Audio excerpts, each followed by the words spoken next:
augmented reality is cool, isn't it? Today we're going to learn how to make this augmented reality experience using just your web browser, so you don't have to download anything. But before we begin, I have divided this video into two chapters. One is the actual tutorial and the second is me explaining to you the future of AR in design and how adding AR to your portfolio will boost your portfolio to the next level. Also, I want to show you guys some cool examples of AR, MR and VR at the end of the video, so stick to the end to watch it. You're free to skip to whichever portion you like. So if you want a detailed explanation, you can head over to the last portion. If you want the tutorial, you can always head to the tutorial. And the benefit is that it runs on your browser. Alright, so to begin with, I will open the mywebar.com website and I will quickly go ahead and log in. You will have this screen pop up.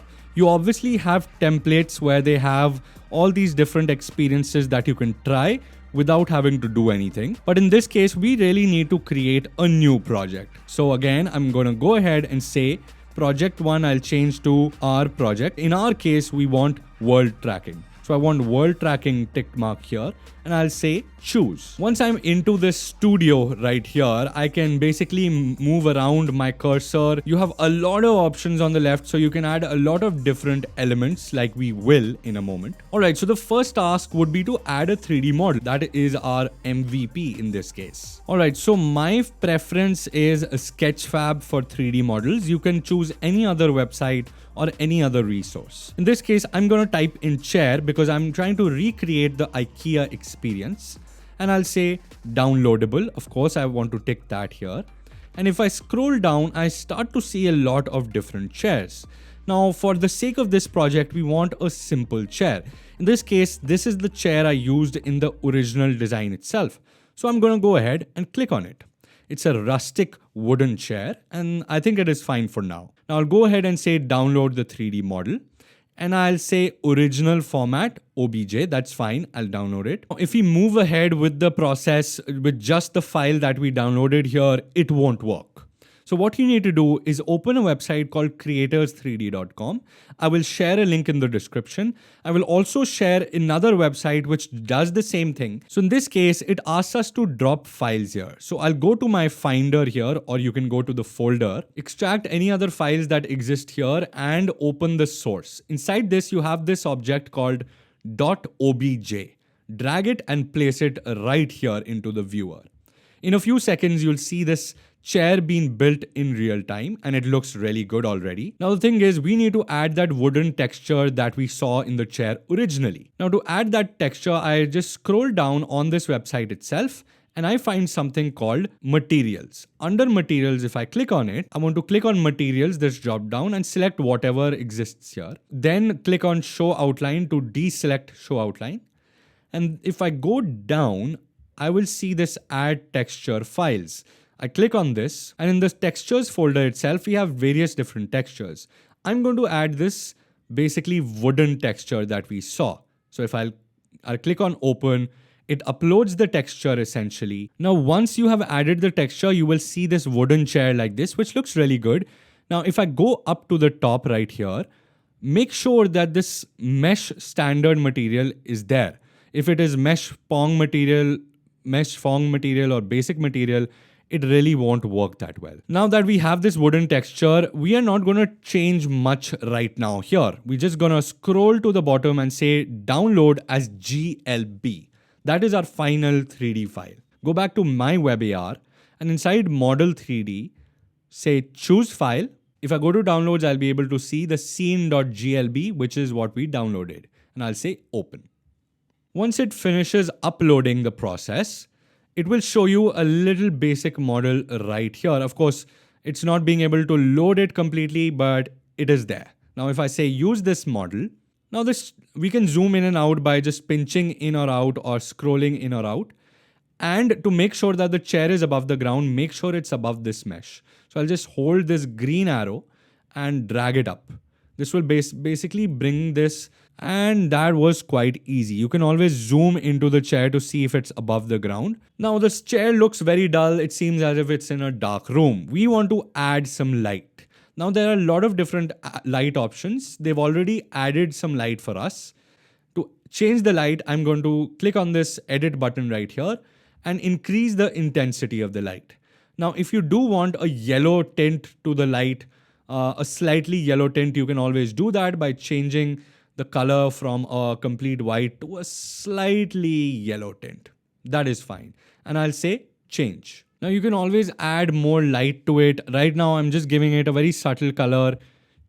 To preview this in real time, you can also do this project preview, which is really fun and looks really good. Now we need to add some actual UI elements. Now I've already prepared 2 cards that you can use. I will give the Figma link definitely, and you can always click on duplicate to duplicate this. Now in this case, we have the material the chair is made of, the height of the chair, as well as the weight of the chair. And you can, if you click on this button or this card, you can always navigate to IKEA's website. Now there are no fixed dimensions that you might use. Now to export these, I'm just going to click on the frame.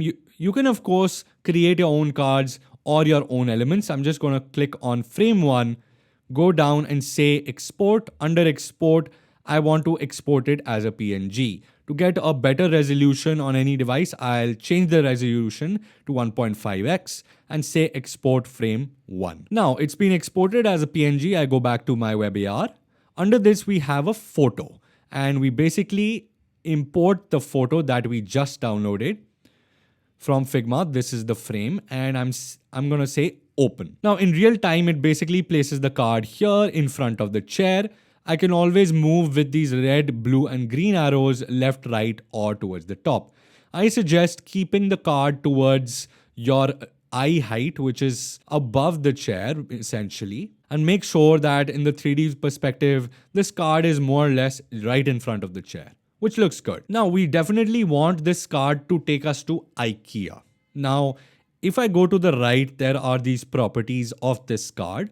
If I click on actions, I can say navigate to URL and click. There are a lot of other examples. I can rotate the entire chair. I can move to a position. I can show or hide and much more. In this case, navigate to URL is fine. And I say plus. Write to ikea.com, which is the Indian website of IKEA. Go back to my WebAR and paste the IKEA's website URL. The target, you can just delete the blank and you can leave it at that. And event source should be this little card right here. All right, so we saw that and the tutorial was absolutely easy to do and still looked really good. Now, when it comes to AR, VR and MR, they're all in the same universe. Augmented reality basically is to assist your already existing UX and UI. Now in 2020, a lot of people started talking about the importance of AR because of the whole pandemic situation. So AR became a way of being able to experience your outside world indoors. In late 2019, IKEA actually developed its first AR experience where you could see IKEA furniture in your home or anywhere else using their app. That really helped the sales of IKEA as well as gave IKEA a boost when it came to customer experience. Now, what is up with the careers in AR? AR is cool and all, and the demand of AR, VR and MR have gone up in the last 2 years. Now, let me give you a quick example to something that you can relate to. Now, when we used to paint as kids, we either used to use oil paints or any other acrylic paints or any other form of painting. The materials used to change, but the art didn't change that much. Of course, it would look different with different materials. But if you were good with one material, chances are you could adapt to the other material as well. AR is just another sector where UX designers and UI designers can explore. For example, companies like Oyo or Fab Hotels gave preference to people who had worked in the hospitality industry before. Similar thing is with AR. If you have worked with AR before, or if you have some experience, if not a lot, you will be given much more preference than the other guy who doesn't know AR at all. Again, AR is not super complex, but there is a huge learning gap.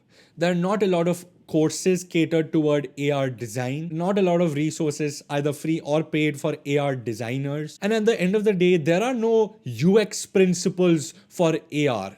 Definitely, there are articles out there which explain how to design for AR, but there is no standard being set for user experience for AR. Like we have material design, we should have a material AR. Google, are you listening to this? If there are AR kits, AR design systems, designing for AR will be much, much easier and simpler. Now I fell in love with how Microsoft does its AR. In this case, it's more MR, which is mixed reality. They have their mixed reality headsets, which can easily take you into this different world. It's like a VR game, but with your outside environment. Microsoft has bet huge amounts on this project, and so has Facebook, so has Google, and many other companies like IKEA itself. So if you want to get onto the gold rush of designing for AR, I suggest check out some articles, check out some videos, start learning all these different tools as well as the skill sets required to utilize those tools, and make sure you are prepared for the future. If you get an AR project, you should be able to take it up. I hope this video added value to your day. I make videos like this every Monday and Thursday. And just like this video, I teach you something, I speak on something, and I can even rant about some things. So if you want such cool design related content every Monday and Thursday, make sure you subscribe to the channel. It is absolutely free. If you see a red button, just click on it. Apart from that, if you like this video, make sure you leave a thumbs up. I will see you every Monday and Thursday just like this. Until then, have a great week. God bless.